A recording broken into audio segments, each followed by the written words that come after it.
On demande souvent de donner des conférences dans les clubs photo et les sujets qui sont les plus populaires portent sur la photo créative, la photo onirique ou encore l'exposition multiple.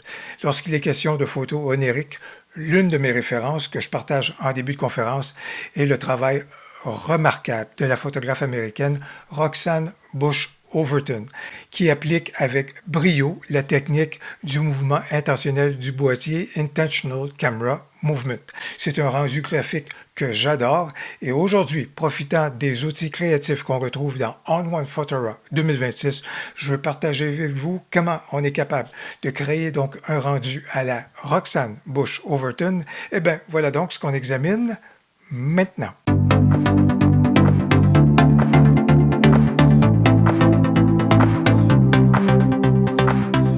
Bonjour, mon nom est Louis Lavoie, je suis l'auteur du blog et de la chaîne fairedelabelephoto.com. C'est une chaîne qui s'applique à partager avec vous des trucs, des conseils, des astuces de même que des découvertes afin que vous puissiez progresser dans le domaine de la photo.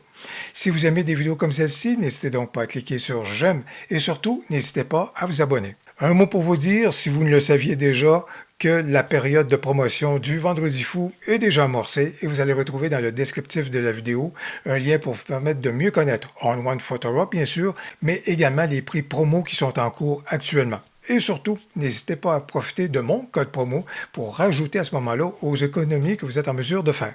Voici donc ma photo d'origine et m'inspirant du travail de Roxanne Bush Overton et plus particulièrement de la technique du mouvement intentionnel du boîtier, Intentional Camera Movement, eh bien, je vais partir de cette photo-ci et avec les outils créatifs dans On1 Photora, je vais amener cette photo-ci à un rendu comme celui-ci. Je me retrouve donc dans On1 Photora et là, je vais faire intervenir 4 outils qui vont me permettre d'obtenir le rendu que je vous ai présenté il y a quelques instants.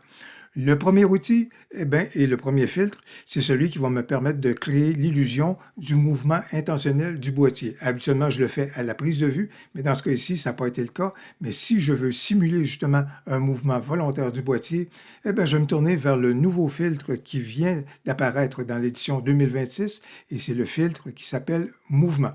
Alors là, par défaut, à ce moment-là, le filtre opère déjà lorsque celui-ci est activé dans On1. Et au niveau du mouvement, comme c'est là, le mouvement est fait de façon latérale, c'est-à-dire à l'horizontale.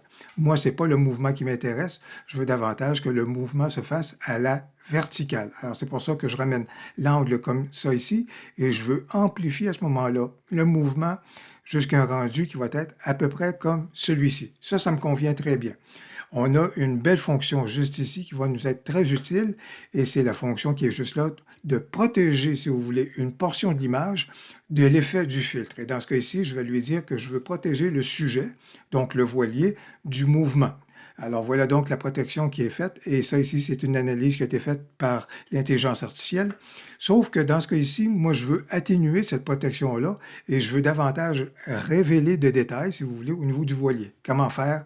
En utilisant juste ici l'outil qui s'appelle Plume, encore une fois, une mauvaise traduction. On va parler peut-être plus ici de progressivité, en anglais feathering.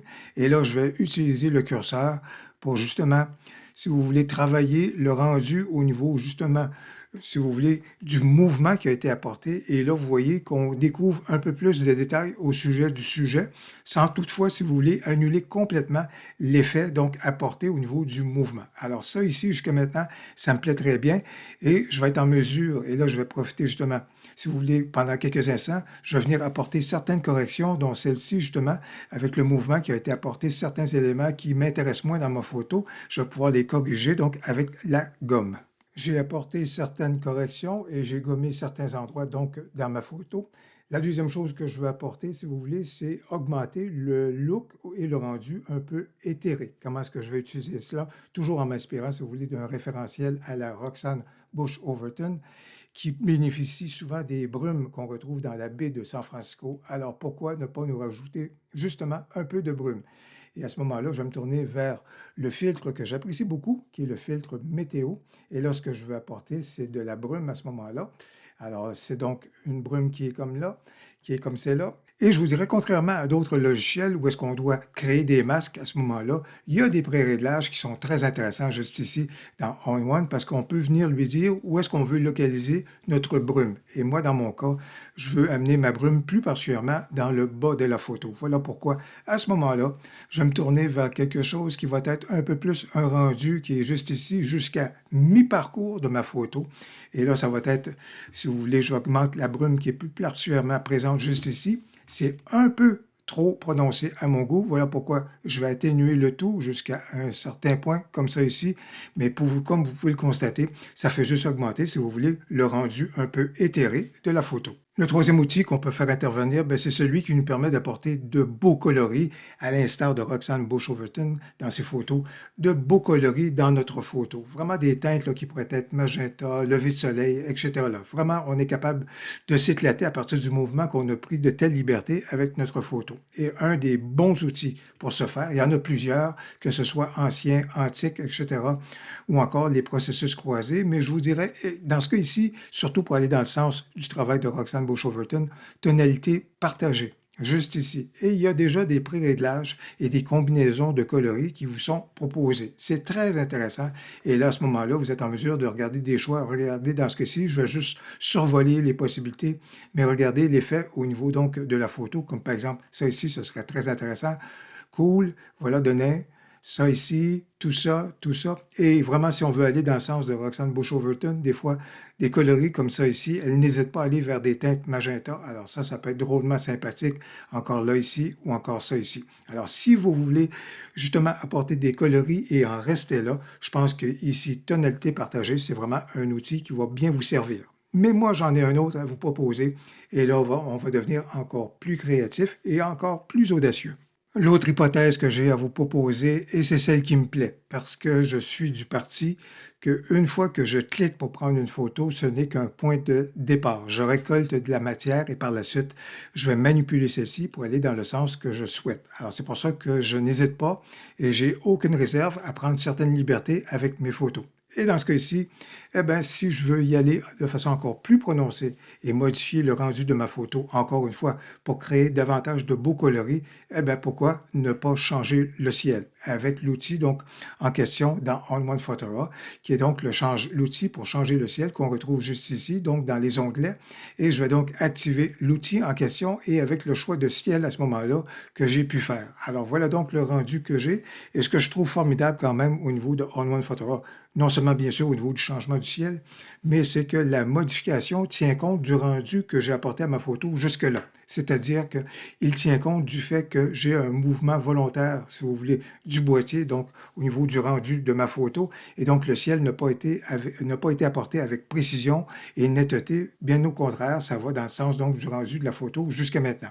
Et ça ici, ça me plaît très bien à ce moment-là pour un rendu qui va justement aller dans le sens du travail de Roxanne Bush-Overton. Je vous dirais une chose également qui est importante, c'est de s'assurer que si jamais il y a la possibilité de le faire, on puisse apporter des reflets, donc à ce moment-là, dans notre photo. Voilà pourquoi j'ai activé juste ici la fonction au niveau des reflets donc dans l'eau et vous êtes capable à ce moment-là de modifier si vous voulez et d'améliorer le rendu justement au niveau de l'eau. Et voilà donc les reflets que j'ai apportés un peu plus de façon prononcée juste ici, tout comme juste ici là à côté du voilier. Alors voilà donc le travail qu'on était apporté au niveau donc du rendu et de la retouche de notre photo. C'est donc dire que grâce aux outils que je viens de vous présenter, plus particulièrement si vous voulez les outils 1, 2 et 4, on est parti donc de notre photo qui était celle-ci et on l'a amené dans cette direction-ci, s'inspirant du travail de Roxanne Bush-Overton. J'espère que vous avez apprécié la découverte des outils créatifs qu'on a dans l'édition 2026 de On-One Photora qui vont nous permettre de créer un rendu à la Roxanne Bush-Overton.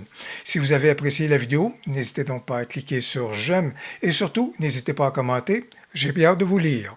Au plaisir, à la prochaine.